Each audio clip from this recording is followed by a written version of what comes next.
Tell me, are you even in control of your own mind? Or are you simply reacting to the noise, the fear, the constant pull of a world designed to keep you small? That question alone divides people.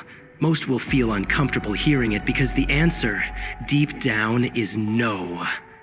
Most people, if they can even be called that, wander through life not as rulers of their own minds, but as passengers. They drift, they comply, they obey without even realizing it. Their thoughts are secondary, their beliefs inherited, their actions reactions to stimuli carefully crafted by forces far more calculating than they are. They are not creators of thought. They are collectors of mental junk, enslaved to impulses they never question, driven by instincts they didn't choose, reacting to emotions they don't understand. And worst of all, they conform to systems and standards built by people no wiser than themselves. People settle for mediocrity not because it's meaningful, but because it's painless. And that's exactly why they remain powerless. They don't seek truth. They seek sedation. That is weakness. Pathetic, inescapable weakness. A sickness of the undisciplined. They confuse freedom with choice. But what is freedom without control? Nothing but chaos wrapped in the illusion of liberty. Understand this. A mind that is unguarded is a mind already conquered. Hijacked by fear, paralyzed by comfort, drowned beneath the crushing weight of mediocrity. The world feeds on undisciplined minds. Feeds on their labor, their attention, their silence. But within that same mind, buried deep beneath layers of noise and emotional clutter, lies something far greater. A throne. The highest seat of power a human being can ever claim. Not the power to rule over others, but to rule over oneself. The greatest victory is internal. The purest form of dominance is not external conquest. It is total, unflinching control of the self. If you can govern your mind with surgical precision, no leaks, no self-pity, no hesitation, then you will never bow to anything ever again. Control is not aggression. It is not brute force. It is clarity. It is focus so intense it burns away doubt. It is awareness so sharp it slices through every false narrative. Control is the ability to dissect your thoughts like a general analyzing a battlefield, understanding which thoughts serve your mission and which are liability. It is the conscious elimination of distraction, the obliteration of noise, the selective survival of thought. To control your mind is to move from chaos to command. You do not merely think. You architect your thoughts. You forge them like steel. You command them like soldiers. And in doing so, you no longer live by accident. You reshape the very course of your life with intention. And you say you want to become more, then act like it. Stop behaving like a puppet. Stop surrendering to whims disguised as wants. You are not a leaf in the wind. You are not here to be carried. You are here to carve. So start building your life like a master tactician. Speak not to be liked, but with lethal purpose. Move not to be seen, but with unshakable vision. Think not to pass time, but to penetrate reality itself. Power does not belong to those who beg for it, scream for it, or inherit it. It belongs to the one who remains unmoved when the world spins in chaos, because the universe does not yield to noise. It bends for those who build order from within. A single mind, just one, when properly governed, can shift the axis of reality more than 1,000 that have surrendered theirs to emotion, fear, distraction. You think discipline is hard? Fool. Regret is harder. Weakness will cost you far more than focus ever will. You want to know what real failure is? It's not falling. It's not missing the mark. It's waking up years from now knowing you betrayed your own potential because it was more comfortable to comply than to conquer. That's not failure.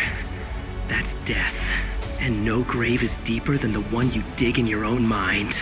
So I say again, wake up. Become the sovereign of your own thoughts. Observe them. Rule them, enforce them, break them down, rebuild them stronger, destroy hesitation with action, kill fear with logic, eliminate excuses with execution. Tear out every belief that limits you and replace it with truths carved from fire. You are not your past. You are not your pain. You are not the voice of doubt you hear in your head. That voice is not you. It is the world. And you must silence it. Because in this world, this decaying, complacent, sedated world, you must be more than awake. You must be dangerous. Dangerous to the systems that want to numb you. Dangerous to the forces that want you soft, docile, dependent. You must become so intensely self-governed that the world has no choice but to notice. Not because of your noise, but because of your presence. Rule not others. Rule yourself. Only then will you be free. Only then will your power be real. Only then will the world kneel, not to your name, but to your will. Because understand this, there is no external enemy greater than your own untamed mind. The world can delay you, but your thoughts can destroy you. Most people never escape because they keep negotiating with their weakness, asking it for permission, waiting for the right mood to strike. But those who win, truly win, do not wait. They decide. They impose structure where chaos wants to live. They do not wait for clarity, they create it. You want control, then stop asking for it. Seize it. There will be moments when your mind rebels, when fatigue, emotion, and distraction come like tides to drown your discipline. That is the test. And in that test, you don't flinch. You tighten your grip. You look your own doubt in the eye and remind it that it does not own you. You are not here to entertain weakness. You are here to eliminate it. The battle is not just daily, it's hourly, and those who win are those who never leave the battlefield. Let me be clear, clarity is painful. Awareness is brutal. When you begin to see how much of your life has been dictated by fear, you will want to run. You will want to retreat to the comfort of distraction, the sedation of entertainment, the lie of someday. But if you stay, if you stare into the raw, unfiltered truth of your own decisions, you will evolve. That pain is the price of power. You think awakening feels good? It doesn't. It hurts. It rips away your illusions. It shows you what you've tolerated, what you've allowed, what you've become. But it also shows you what you could be. And that contrast is where real fire is born. Most avoid that pain. But if you face it, if you endure it, if you let it shatter you, then you will rise. Not repaired, but rebuilt. You are not meant to be average. Look at the systems around you. Everything is built to make you docile. Processed food, addictive media, shallow conversations, fake validation. These aren't accidents. They are engineered chains, and yet people wear them like jewelry. But you must choose differently. You must become immune to the tactics of sedation. You must be the outlier, the one who doesn't break, who bends the system by bending himself first. Control doesn't mean emotionless. It means your emotions report to you. It means your fear has a seat at the table, but it never holds the pen. It means anger exists, but is used like a weapon, not a leash. You are not here to suppress yourself. You are here to lead yourself. And every powerful leader must first become a ruthless commander of their own mind. If you are waiting for the right time, the right motivation, the perfect alignment of energy, you've already lost. The mind doesn't respond to comfort. It responds to command. Every time you choose action, when you feel resistance, you rewire yourself for dominance. And over time, the world begins to shift, not because the world changed, but because you did. You must treat your standards like law. What you tolerate becomes your identity. If you allow sloppiness, If you accept laziness, if you let your mind wander into weakness, you are training yourself to lose. But if you enforce excellence, if you punish hesitation, if you reward sharpness, then that becomes who you are. And soon, success won't be something you chase, it will be something you attract, because it aligns with your nature. This life, your life, is a reflection of the mind that shapes it. You do not need luck. You need clarity. You do not need more time. You need more precision. You do not need external validation. You need internal law. The greatest warriors are not those with the most weapons. They are those with the strongest internal code. Write yours. Etch it into your daily actions. Let it speak for you before your mouth ever opens.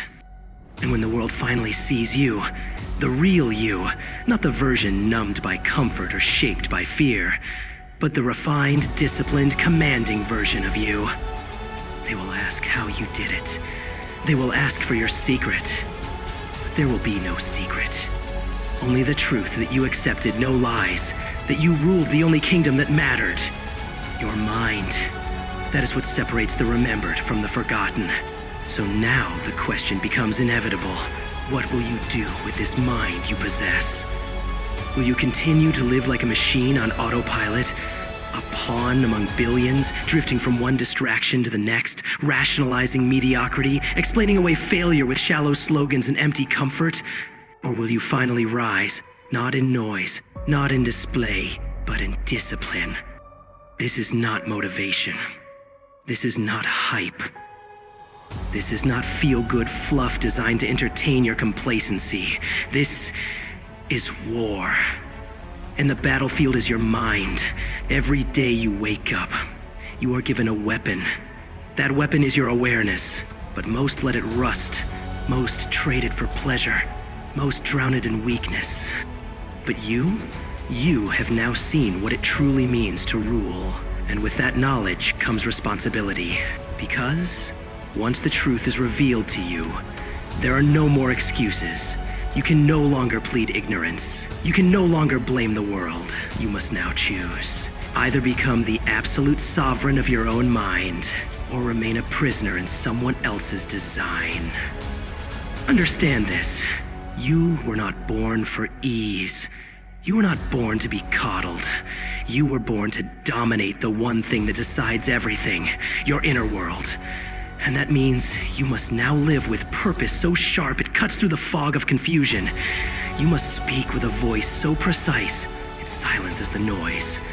You must act with conviction, so unshakable that even your failures build your empire. Control your mind, and you will control your destiny. Fail too, and you will simply echo through existence, a faint murmur in a world too loud to remember your name. But mastery is remembered. Mastery becomes legend. And that begins the moment you stop letting your thoughts lead you and start commanding them like an army, marching in alignment with purpose. This world does not need more noise. It needs more clarity. It does not need more people pretending to be free. It needs more who are actually free. Free from addiction, from fear, from identity confusion, from self-sabotage. That freedom is not found in rebellion. It is found in mastery. The throne you seek is not out there. It is not in society. It is not in applause. It is within you, and it has always been. The question is, will you sit on it? Will you lead? Or will you kneel to the very thoughts that have betrayed you since the day you were old enough to believe in limits? This is your line in the sand. Not a moment of temporary inspiration, but the start of permanent transformation. No more tolerance, no more softness, no more surrender. You know now, you understand now, and that understanding is power. From this point forward, you no longer live as a reaction. You move as a force. Cold, controlled, calculated, clear. And in that clarity, you will find power no one can give you. Because it was never theirs to give. It was always yours, waiting to be claimed.